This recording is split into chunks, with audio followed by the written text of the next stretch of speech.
Hello everyone, welcome to मिहास wonderful garden. आज का मेरा पौधा है मोगरे का पौधा, जिसको जैस्मिन प्लांट भी कहा जाता है। अगर आप पूरे साल इनसे ढेर सारी फ्लावरिंग चाहते हैं, प्लांट आप चाहते हैं खूब हरा भरा रहे, तो बहुत ही ज़रूरी काम होते हैं इस मौसम में, वो करने ज़रूरी होते हैं। अगर ये काम आप अभी नहीं करेंगे तो फिर पूरे साल आप परेशान रहेंगे। आपके प्लांट में ना ग्रोथ होगी और ना ही फ्लावरिंग होगी। अगर होगी भी तो इक्का दुक्का कहीं आ गए तो आ गए। तो क्या क्या काम करना है इस मौसम में और क्या क्या मैंने 10 दिन पहले इस प्लांट पर करा है, वो सब कुछ मैं आपको बताऊंगी, क्योंकि अधूरी जानकारी आपके लाभ की नहीं होगी। तो चलिए वीडियो को स्टार्ट करते हैं। वीडियो पर जाने के पहले कुछ बेसिक जानकारी है। अगर आप प्लांट नया लगा रहे हैं, अभी रिसेंटली आपने बाय की है, तो इसके बारे में कुछ बातें समझ लीजिए। ये एक गर्म जलवायु का पौधा है। गर्मी में ही ये प्लांट अच्छे से ग्रो करता है। लगभग अप्रैल तक आप इसको फुल सनलाइट में रख सकते हैं। फिर जब हार्श समर स्टार्ट हो जाए, बहुत तेज़ धूप हो, तब आप इसको सेमी शेड में रख सकते हैं। लेकिन सेमी शेड का मतलब ये नहीं कि पूरा पूरा आप इसको शेड में ही रख दें, फिर ना प्लांट पर ग्रोथ होगी और ना ही इस पर फ्लावरिंग होगी। ये बात आप समझ लीजिए। पानी मिट्टी, इसको मॉइस्ट मिट्टी ही पसंद होती है। सुबह शाम आपको वाटरिंग करनी पड़ेगी, प्लांट पर शावरिंग भी करनी पड़ेगी। ये तो रही बेसिक जानकारी इनके बारे में। और भी कई चीज़ें हैं जो इनको प्रभावित करती हैं, जिनका मैं आगे शेयर आपके साथ करती रहूँगी वीडियो में। सबसे पहले तो मैं बात कर लेती हूँ कि 10 दिन पहले मैंने इस प्लांट पर क्या किया। तो देखिए, ये मेरा कुछ इस तरह का प्लांट था जिसकी मैंने प्रूनिंग की थी। हार्ड प्रूनिंग मैंने की थी, 10 या 12 दिन हो रहे होंगे, तब मैंने की थी। और सभी को एक लेवल में कट कर दिया था। मेरे पास 2 पौधे हैं, दोनों की मैंने हार्ड प्रूनिंग की थी। इस पौधे में किसी भी तरह की कोई प्रॉब्लम नहीं थी, तो मैंने सिर्फ प्रूनिंग इसकी की थी। अगर आपका प्लांट छोटा हो या मतलब अभी 5-6 महीने ही आपने ख़रीदे हुए हो, तो आप उसकी हार्ड प्रूनिंग ना करके सॉफ्ट प्रूनिंग, मतलब ऊपर की ही टिप काटिए। लेकिन उसकी कटिंग करना ज़रूरी है, जिससे कि ऊपर जो हार्मोन होता है वो एक्टिव हो जाता है। फिर जो दूसरा काम मैंने किया था, प्लांट की अच्छे से मिट्टी की खूब अच्छे से गुड़ाई कर दी थी। और इस वाले प्लांट में मेरे कुछ पेस्ट लगे हुए थे, जो एफिड्स होते हैं ब्लैक कलर के, वो लगे हुए थे।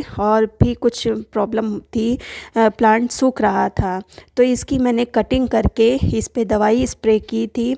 अगर आपका भी प्लांट कुछ आपको प्रॉब्लम उसमें लगती है, तो सबसे पहले तो आप उसका ट्रीटमेंट करिए। सबसे पहले ये देख लीजिए आपका प्लांट सही है कि नहीं सही है। तो प्लांट को स्क्रच करिए अंदर से, अगर ग्रीन है तो वो प्लांट सही है। आप उस पर ट्रीटमेंट करेंगे तो वो प्लांट सही हो जाएगा, फ्लावरिंग भी करेगा। तो इसको मैंने पहले तो कट कर दिया था और इसकी भी मैंने हार्ड प्रूनिंग ही की थी। ये देखिए, इस तरह के कीड़े लगे थे, मतलब 10 दिन पहले लगे थे।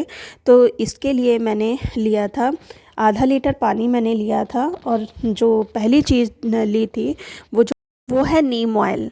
मेरे प्लांट पर कम लगे थे, इतना ज़्यादा प्रभावित प्लांट नहीं था, इसलिए मैंने नीम ऑयल का प्रयोग किया। अगर आपका प्लांट बहुत ही ज़्यादा प्रभावित है कीड़े मकोड़ों से, तो फिर आपको केमिकल ही लेना पड़ेगा।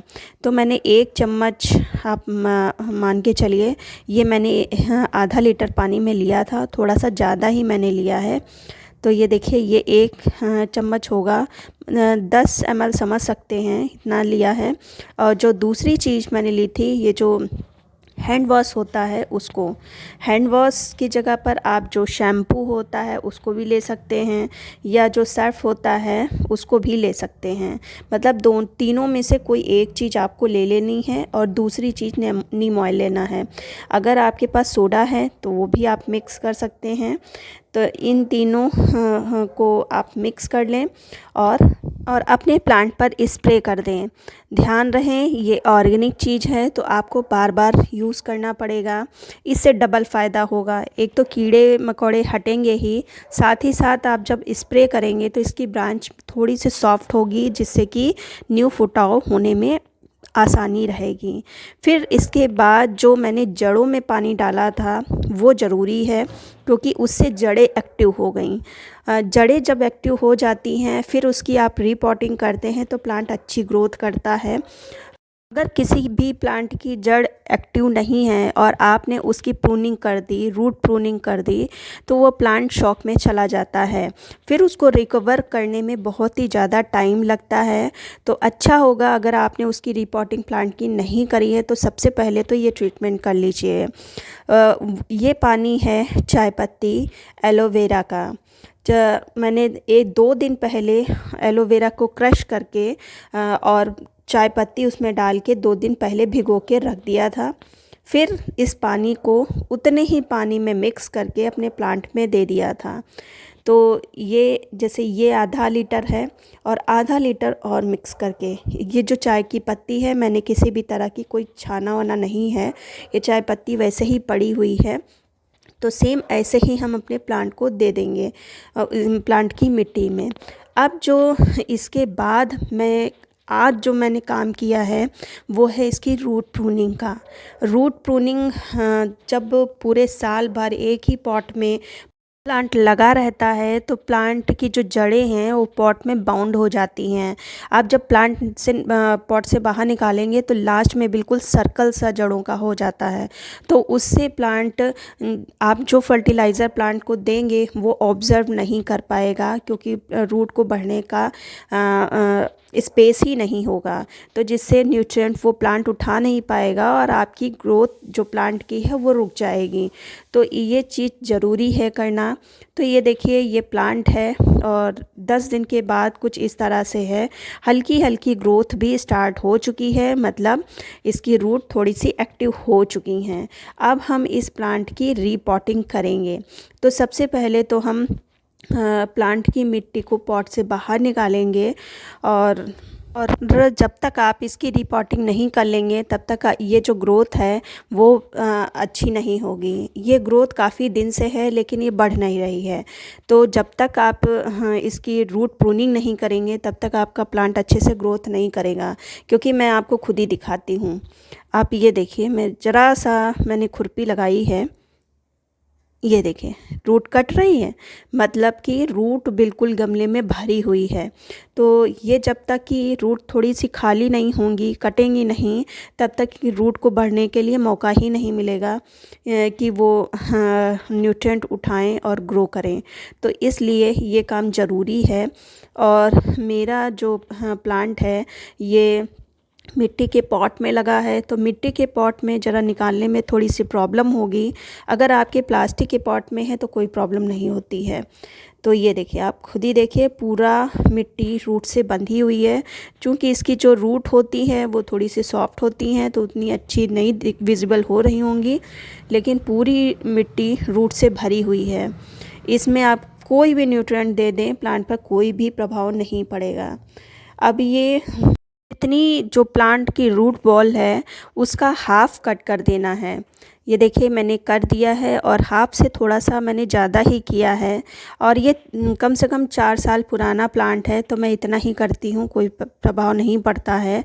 और मिट्टी ये जो निकली है इसका भी यूज़ कर सकते हैं, लेकिन मैं इसका यूज़ नहीं करूँगी। इसको 1-2 दिन धूप में खूब अच्छे से स्टेरलाइज़ करूँगी, फिर इसमें कंपोस्ट वगैरह मिक्स करके दूसरे प्लांट में लगा दूँगी। तो अभी जो मैं मिट्टी यूज़ करने जा रही हूँ ये भी पुरानी ही है, लेकिन खूब अच्छे से सूखी है धूप में। और इसमें पहले से ही थोड़ी सी कंपोस्ट है, रेत मिक्स है, तो ये लिया है। फिर इसका कुछ कम पार्ट मैंने धान की भूसी को लिया है। धान की भूसी मिलाना ज़रूरी है, मिट्टी को एसिडिक करता है। और जो तीसरा मैंने लिया है ये है कंपोस्ट। कंपोस्ट मिट्टी में पहले से ही मिक्स है, लेकिन फिर भी मैंने थोड़ी सी और मिक्स कर ली है। तो कंपोस्ट मेरी काऊ डंक है, आपकी कोई भी कंपोस्ट हो चलेगा। तीनों को खूब अच्छे से मिक्स कर लेंगे इस तरह से। और अगर आपके पास धान की भूसी नहीं है तो जो कोकोपीट होती है उसका यूज़ कर सकते हैं। हालांकि मैंने इससे पहले कोकोपीट का यूज़ किया, लेकिन उतना अच्छा रिज़ल्ट नहीं मिलता है जितना धान की भूसी में मिलता है। और एक चीज़ क्लियर कर रही हूँ कि अगर आप मोगरा का प्लांट लगा रहे हैं तो जो प्लांटर है थोड़ा सा बड़ा ही लीजिएगा। ऐसा भी नहीं कि छोटा प्लांट है तो आप उसको 18 इंच के पॉट में लगा दें, इतना बड़ा भी नहीं। लेकिन अगर आपका मिट्टी का पॉट है तो थोड़ा सा बड़ा लीजिएगा। फिर आधा हम इसमें मिट्टी भर देंगे आधे पार्ट तक, फिर हम दूसरी चीज़ें और भी चीज़ें डालेंगे। एक बार रख के देखते हैं। परफेक्ट। अब हम कुछ फर्टिलाइज़र और मिक्स करते हैं। सबसे पहले तो देखिए, ये मैंने मिलाया है, ये जो नीम की खली होती है उसको। ज़्यादा कुछ मैंने अभी नहीं मिक्स किया है, और थोड़ा और हम कर रहे हैं इस तरह से। ज़्यादा मैंने नीम की खली को नहीं यूज़ किया है, क्योंकि जो मिट्टी है उसमें नीम की पत्तियां मिक्स हैं। फिर जो दूसरी चीज़ ली है, ये है bone meal. Bone meal plant के लिए ज़रूरी है। अगर आप ऑर्गेनिक के मतलब गार्डनिंग करते हैं तो इसको मैंने रख दिया है। और अगर आप बोन मील का यूज़ नहीं करना चाहते तो कैल्शियम के कुछ दाने आप डाल सकते हैं। यह जो चॉक होती है उसका भी यूज़ कर सकते हैं। फिर ऊपर से हम मिट्टी को कवर कर देंगे खूब अच्छे से, इस तरह से, और खूब अच्छे से पानी दे देंगे। पानी देने में कोई भी कंजूसी नहीं करेंगे। नीचे तक पानी खूब अच्छे से चला जाना चाहिए, इतना पानी देंगे। तो कम से कम 2 लीटर पानी तो मैंने डाल ही दिया होगा इसमें, और फिर भी नीचे से पानी नहीं निकला है। तो थोड़ी देर के ही बाद इसमें से पानी निकलेगा। तो इस तरह से ही पानी देना कि नीचे से जब पानी निकलने लगे तब पानी देना बंद करिएगा। पहले बार में पानी खूब अच्छे से दीजिए। अब इतना काम कर लीजिए। करने के बाद कम से कम 5-6 दिन के बाद आपको नई ग्रोथ दिखना शुरू हो जाएगी। फिर जब नई ग्रोथ दिखना स्टार्ट हो जाए तब हम इसमें दूसरी फर्टिलाइज़र डालेंगे, जिससे इसकी ग्रोथ और भी 4 गुनी हो जाएगी। ये काम आप कर लीजिए, आपका प्लांट पूरी सीज़न फ्लावर से भरा रहेगा।